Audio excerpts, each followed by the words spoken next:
Hi, welcome to another episode of the Gray Area Podcast. My name is TJ. As always, I'm here with the Mchezo Bwana. Mchezo, how you doing today? I'm doing good.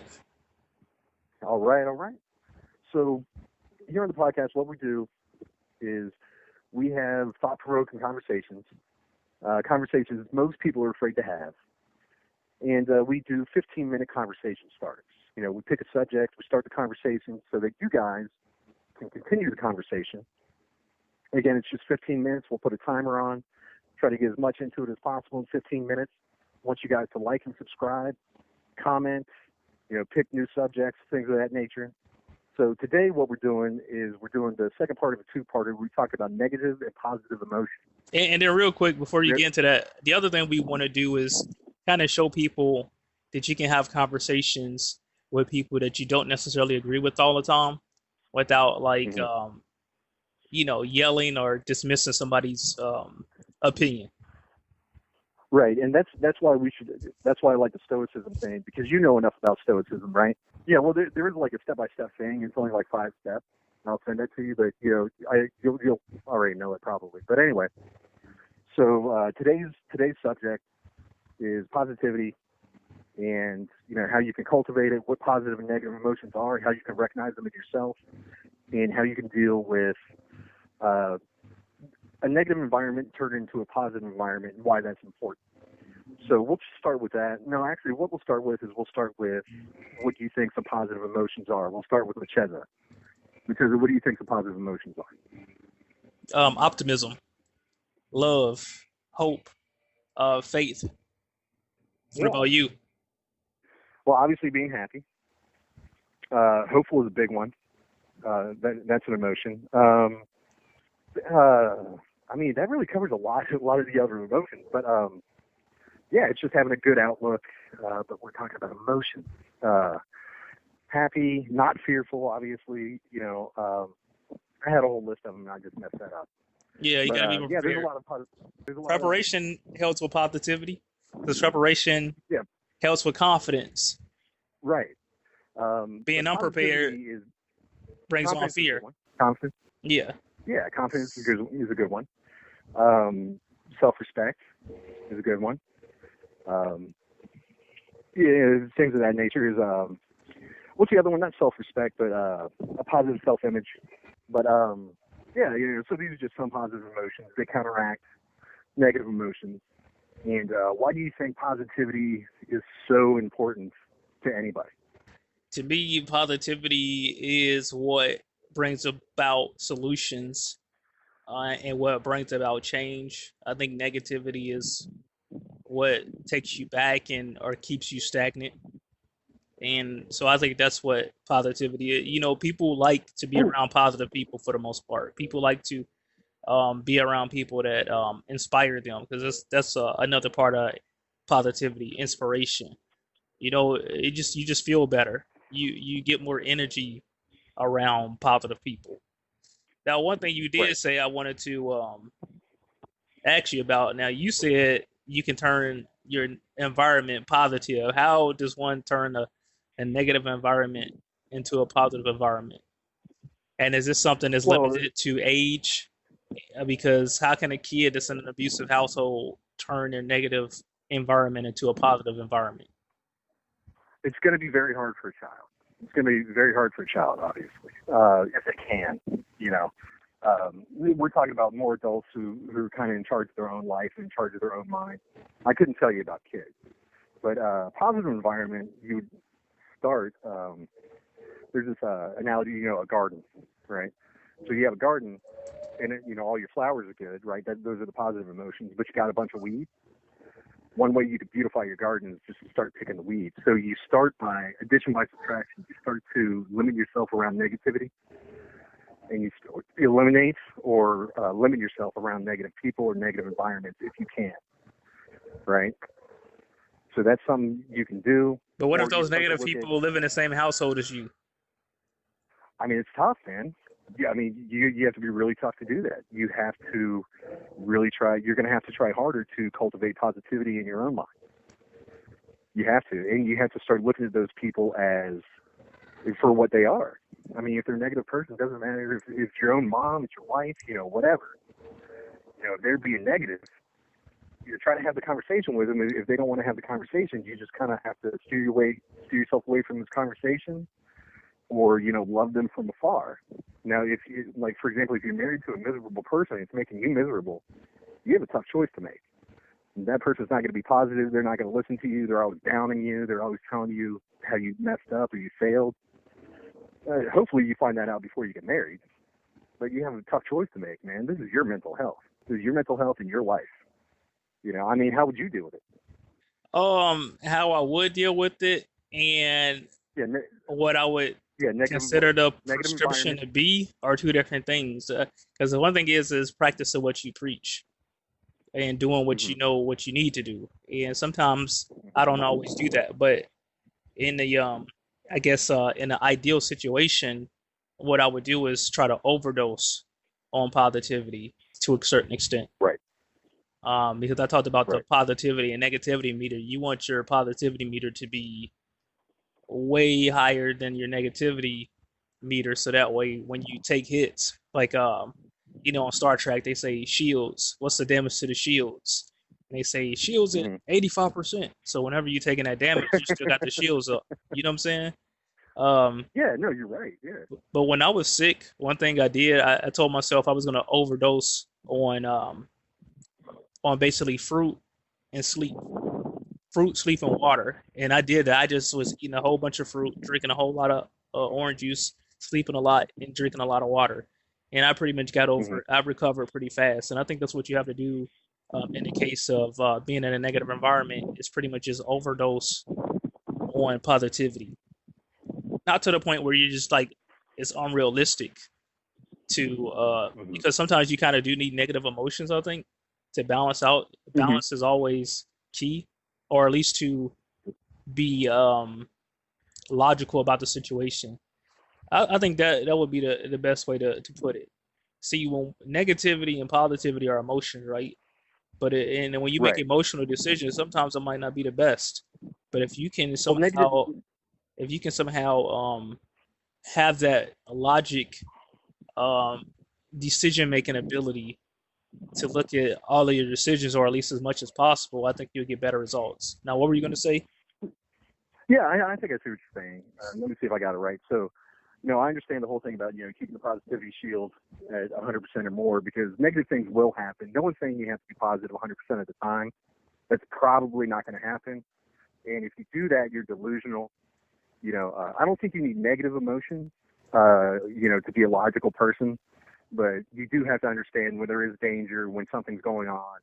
You have to be able to analyze an emotion. Why are you having that? Is it warranted? Right? And is this something that you need to deal with? You can still deal with it positively, but yeah, I understand. Like you just can't be going around like thinking, oh, all the world's an oyster, and just be totally out of it with positivity. Right. That's not what we're talking about. Yeah, we're not talking about that. Yeah, I tried to be you know, like uh, that. Going yeah, through you try situations, to. go through all my situations, I tried to be always positive, but I just, at certain points, I didn't feel like I was myself because I couldn't ever address some things that were negative. And sometimes you have to address certain things, and you might not be able to do it as positively as you like. You know what I'm saying? Like if you dress in a situation like Yeah, that racism, happens. sometimes you can't always be hunky dory and chipper about it. You know, so Right. sometimes you kind of have Yeah. to.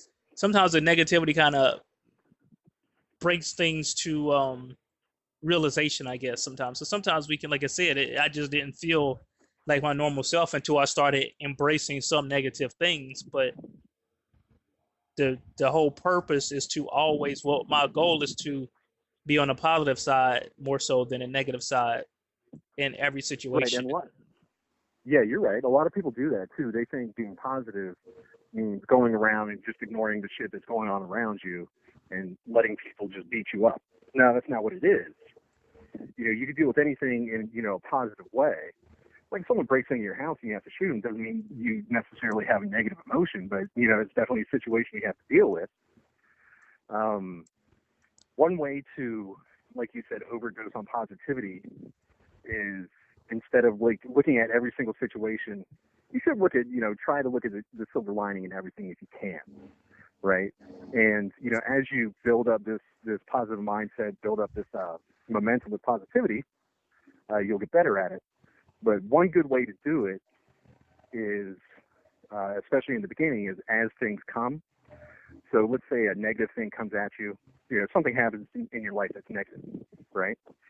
You try not to dwell on it too much. You process it, and then you let it go, right? And if something positive happens in your life, whatever that may be, like something really cool happens, you try to dwell on that as much as possible. You try to appreciate every little bit of it, and that'll help make you more positive and help you see the positive parts of life, right?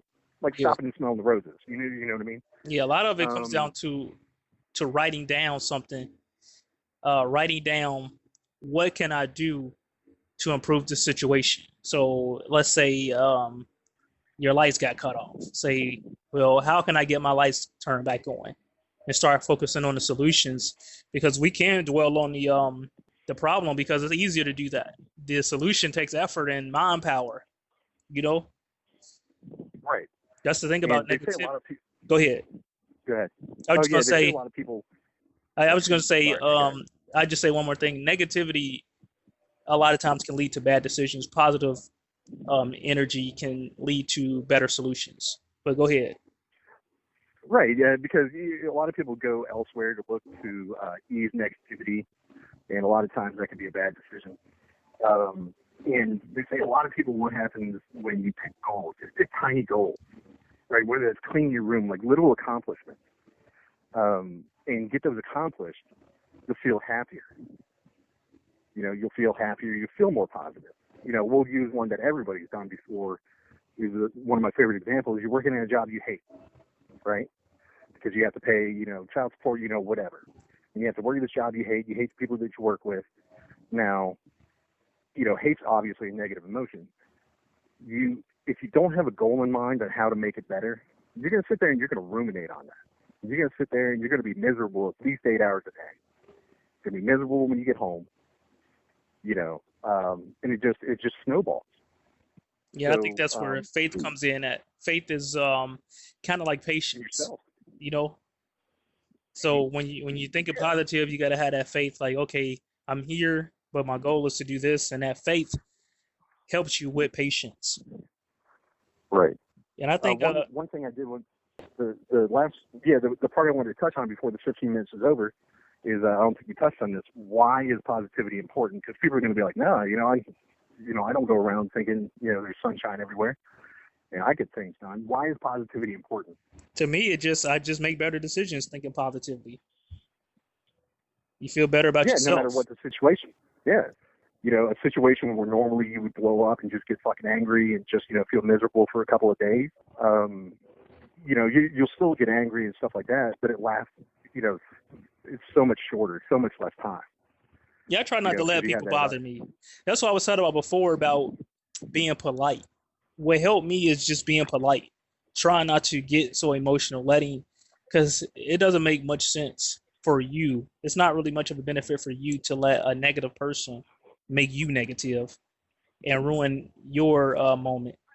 So just try to be as polite as possible and try to make that interaction as short as possible if you feel that person is negative and is not willing to change to be in a positive vibration.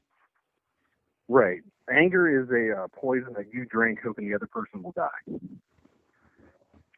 Something like that, yeah. I don't think that was the exact quote, but...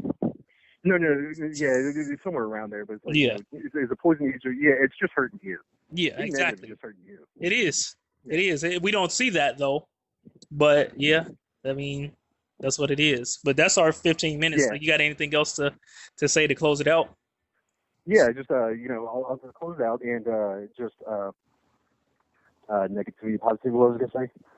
Oh, shit. I don't know. Hold on. It was a good one, though.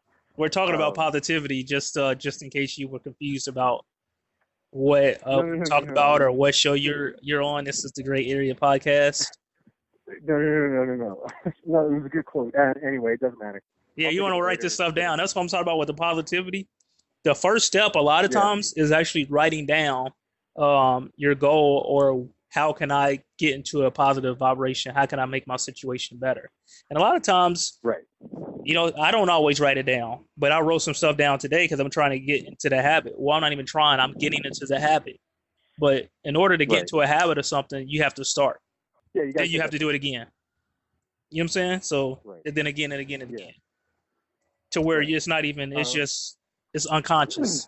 You just know that if something happens negative, you write down what it is, and you write down how can I solve this problem? How can I get to a positive? Well, not even how can I get into a positive vibration, because if you know if it's negative, then it takes the effort to consciously get into a positive vibration, which takes effort and takes practice also. right. And start off with something simple, something you already know that puts you in a positive mindset or a happy mindset. Whether that be music, whether it be listening to something, watching a movie that you like, whatever. Start off with something simple. But that's our 15 minutes. And I hope we gave a little for you guys to chew on, think about, maybe add to, please. So like and subscribe, and see if you guys can maybe add to the conversation. Tell us what you like about the show. Not maybe. And We don't want to give them a choice. Add to the conversation. You said maybe see if you guys can add to the conversation. Oh, Hey, like and add to the comment. conversation. Yeah, add to the conversation. Add to the conversation. Like, comment, subscribe, and let us know what you like about the show. This has been the Gray Area Podcast. I'm TJ with Mchezo Bwana. Until next time.